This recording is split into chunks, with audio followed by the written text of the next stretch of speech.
What it do, comic babies? I'm Bunkmaster B, and today is Halloween. So, I've talked all month about books that are meant to be scary. These are horror books. We highlighted a bunch of different ones that I thought, could use a little bit more shouting out. We're going to end the month by doing kind of the opposite. We're going to look at books that are not traditionally scary. None of the books on this list are horror books. These are not scary books that have some truly terrifying things happening in them. And I think it's that kind of build-up, that sort of expectation that the book is going to be one thing, that it's this non-horror, and then suddenly they hit you with those scary moments that make it even more effective. Before starting our list, quick disclaimer.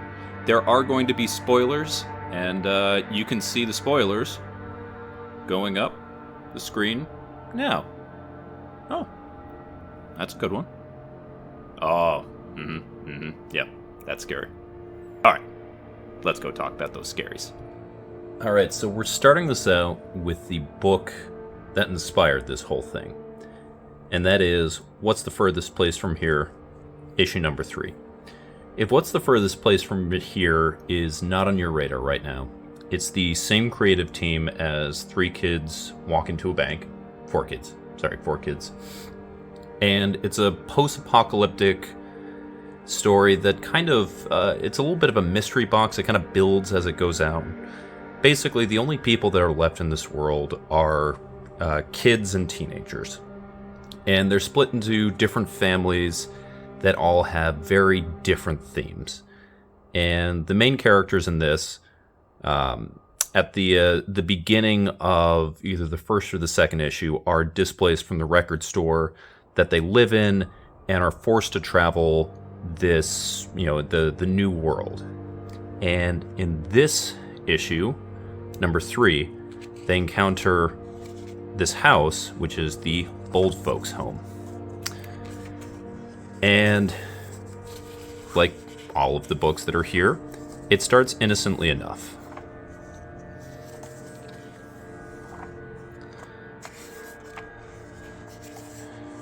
With them encountering these other teenagers who are all dressed up as if they are old people. You can see we got the fake teeth, we've got the Marge Simpson style hair, we've got the sweater over a button-down shirt, bow tie, and they're talking very proper, calling everyone dearie, and they finally yes we're like you, finally when it goes through.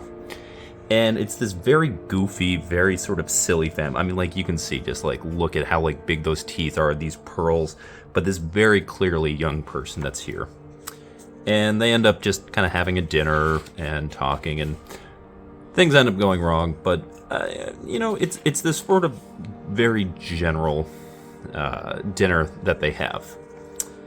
Up until the very end of the issue, where 2 of the main characters decide that they're going to stay behind.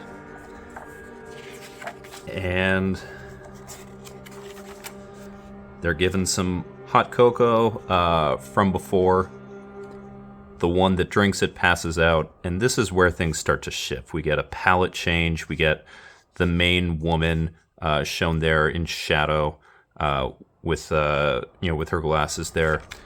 This guy's knocked out, comes to in black and white.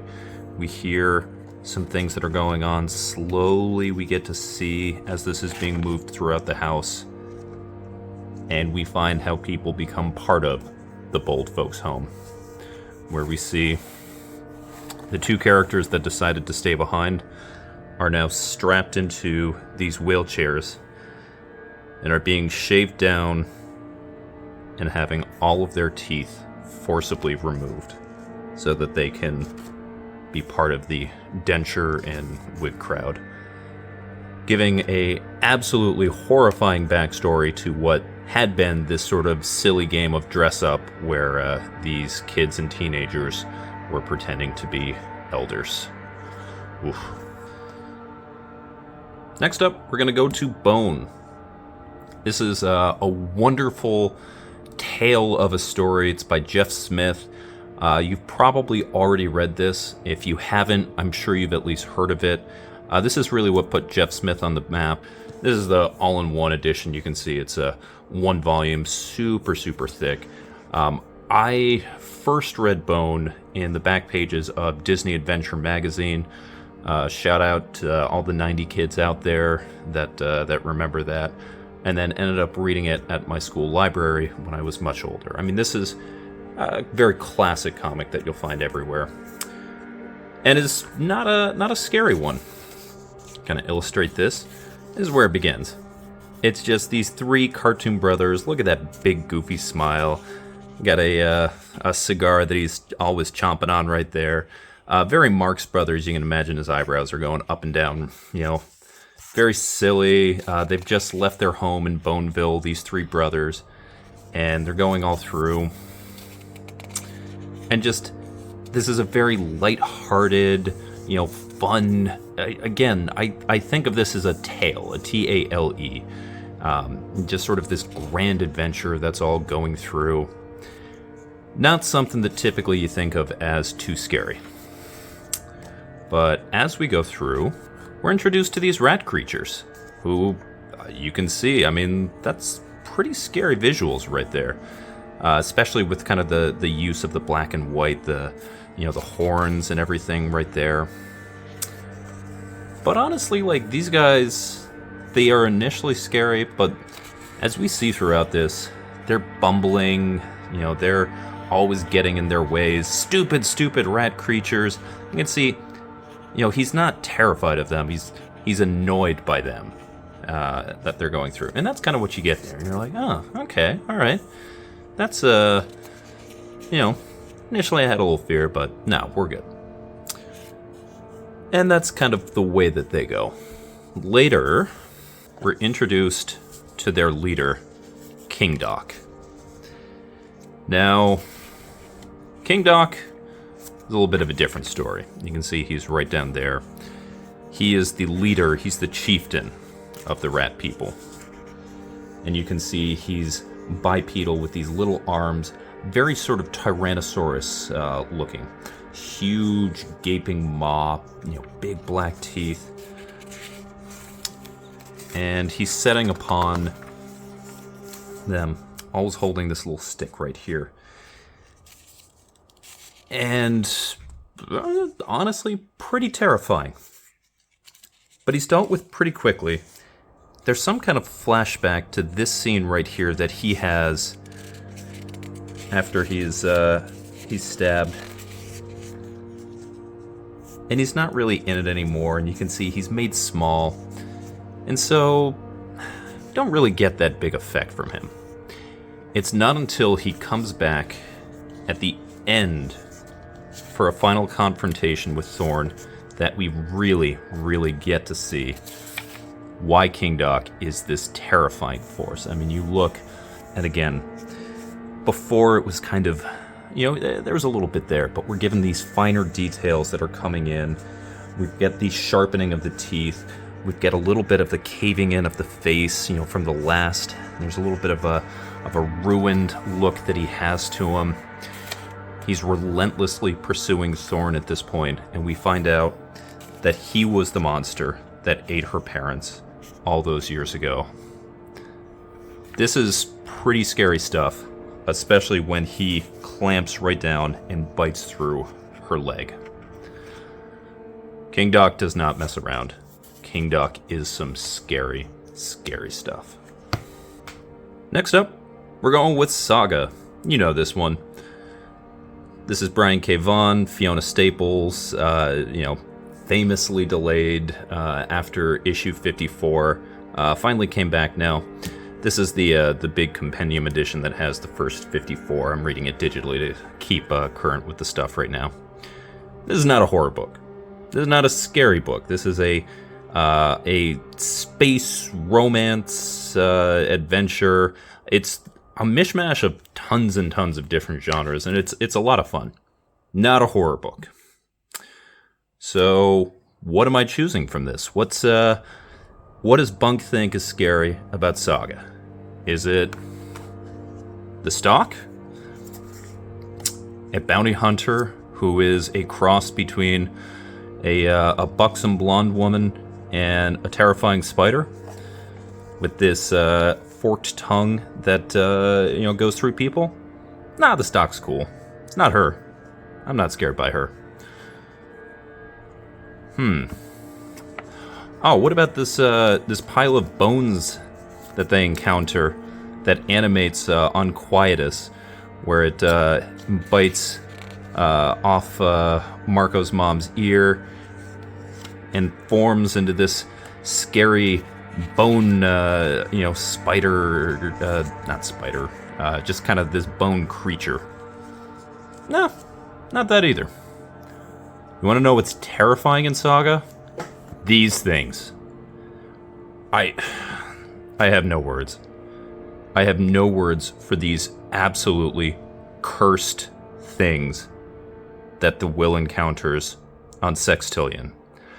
Somewhere between a California raisin and just a nightmare, we have the world's longest legs attached directly to these big goopy heads. And just especially the expression that this one has right here. Ooh. Thankfully, they're only in like 2 pages. And then they go away. But, ooh, this stuff, that gets me. Saga, don't do that again. Next up, we're covering Marvel Knights Wolverine issue number 32 by Mark Millar, Kara Andrews, Jose Villarrubia. Now, before I start this one, obviously you guys had a spoiler warning before. Spoilers on this don't really apply. This is a standalone issue. There's nothing really you're going to get there. I do, however, need to give a very, very strong content warning, because this issue deals fundamentally with the Holocaust. If that is something that you do not want to hear about, you want to see anything about, especially in light of recent events, I do not blame you whatsoever. Click to the next chapter, skip this one, I will not be offended. But if that is not something that is going to turn you off of this, this might be my single favorite issue of Wolverine. There's not a single event from this that I would say is scary in a non-scary context. This is right here a horror issue of Wolverine, which is not itself a horror comic.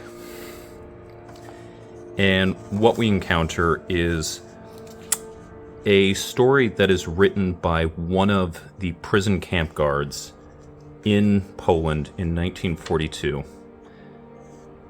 And we get a Wolverine that does not speak in this entire issue. Every time he is killed in some way, you can see he is shot in the head there, he always returns. And every single time he does, more and more prison guards are disappearing and are murdered. And it's about this particular camp guards sort of trying to figure out what is happening here, and all the while, just as he is murdering this man repeatedly, this man that should not be alive, how can this man have survived? And every single time, more and more camp guards disappear and are murdered.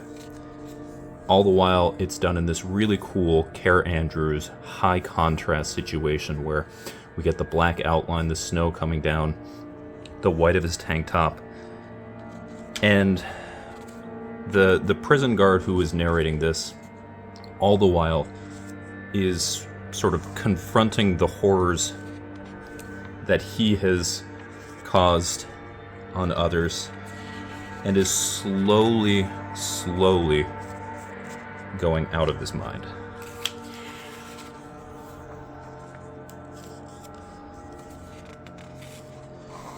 And at the end of it, he is confronted directly trying to figure out what is happening here. And we just see this smile, this dark, creepy smile. And as he is trying to take away from him, never loses this smile. He breaks the bottle of wine he's drinking, sets the place on fire. He is then himself caught in the fire as this burns down.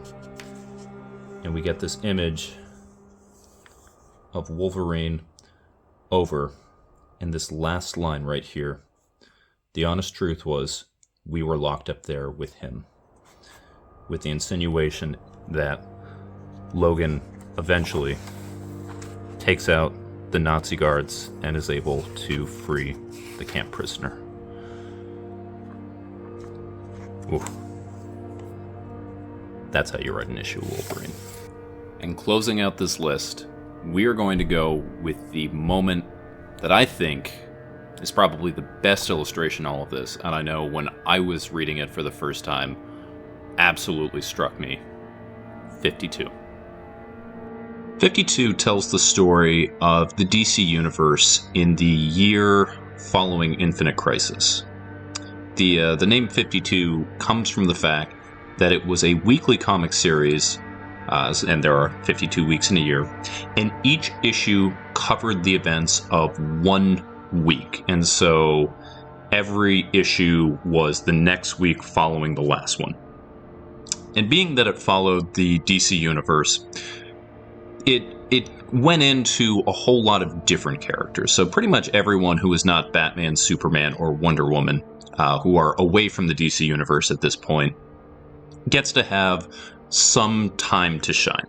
But really, there's a few different characters who are kind of focused in on as main characters.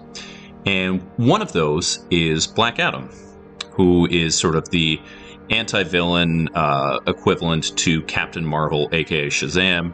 Was recently played by The Rock and a big old flop of a movie, but that doesn't have much bearing here.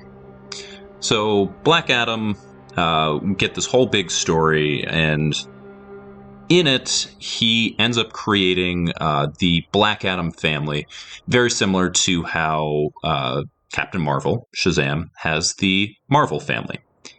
And as part of this, he ends up having what he refers to as a brother, when he is able to rescue the younger brother of his betrothed, Isis. And we see that Black Adam grants his powers, and so by saying the name Black Adam, this boy is able to become Osiris, and acts as the younger brother in this beloved family, and everything looks like it's going well for Black Adam here. We get to see a little bit later that the Black Adam family, starting with Osiris, encounters a fearsome-looking crocodile who steals the chicken right off their table.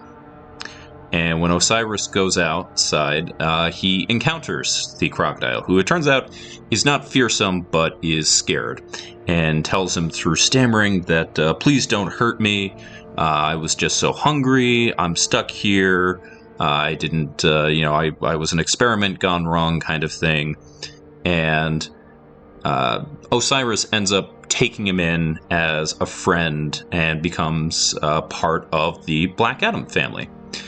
His name is Sobek. He ends up being sort of the comic relief character in this, very similar to Talkie Tawny for the Marvel family. So, gets established, gets to be part of it, and all is well.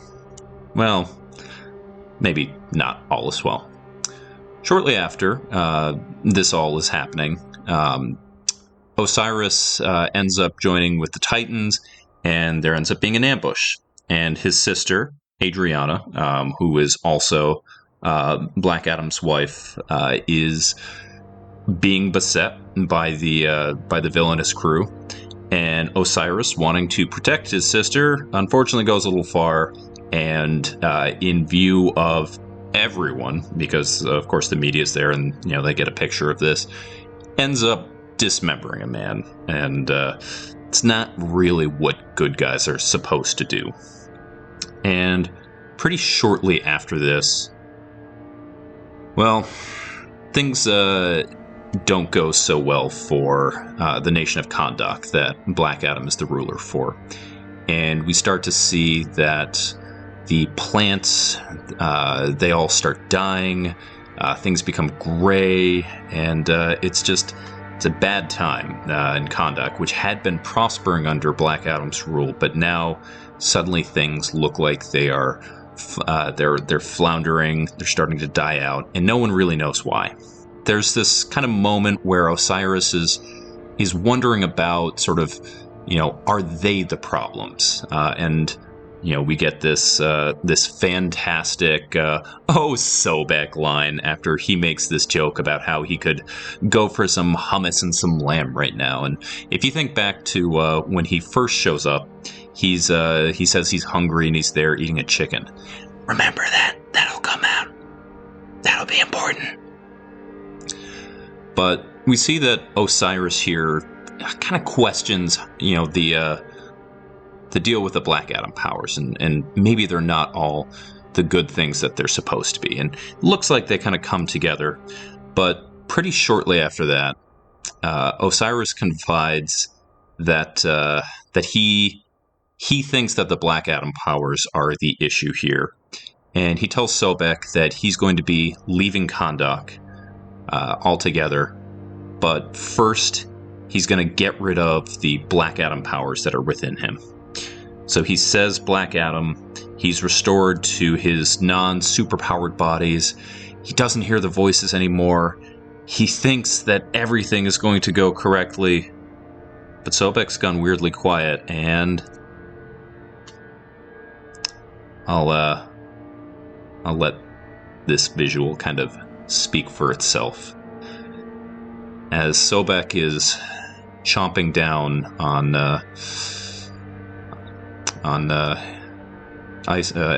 Osiris's body, he tries to say the words, tries to regain the power, but simply cannot do it.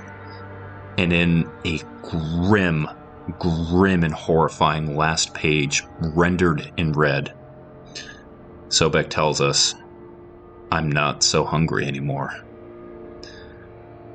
Oof.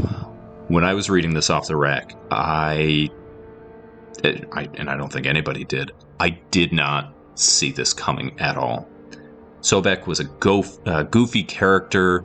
He was funny. He was the comic relief of there. Again, we got a sitcom, Sobek moment. And he was a beloved friend to Osiris. And to see this was horrifying and heartbreaking.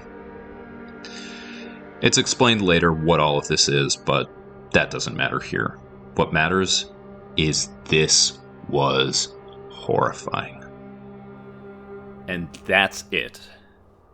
Those were 5 comic moments that were truly terrifying in books that are not horror comics. I still cannot get over those Saga Sextillion women's. Ugh. So, I want to hear from you guys. In these particular cases, have you read these particular books? We gave that spoiler disclaimer before, so I'm assuming either that if you guys watch this, you have read them, or you just didn't care about these particular ones. So first off, I want to hear, did you read these? Were these particularly effective for you? Did you find these scary? And more importantly, I want to know what you guys think are the are some scary moments in books that aren't horror books. The first one I kind of came up with, and I mentioned it in there.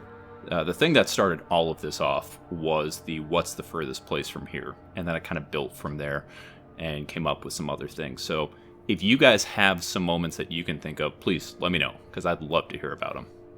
But with that, I've been Bunkmaster B. You all have been amazing, and I got some trick-or-treating to get to. Later.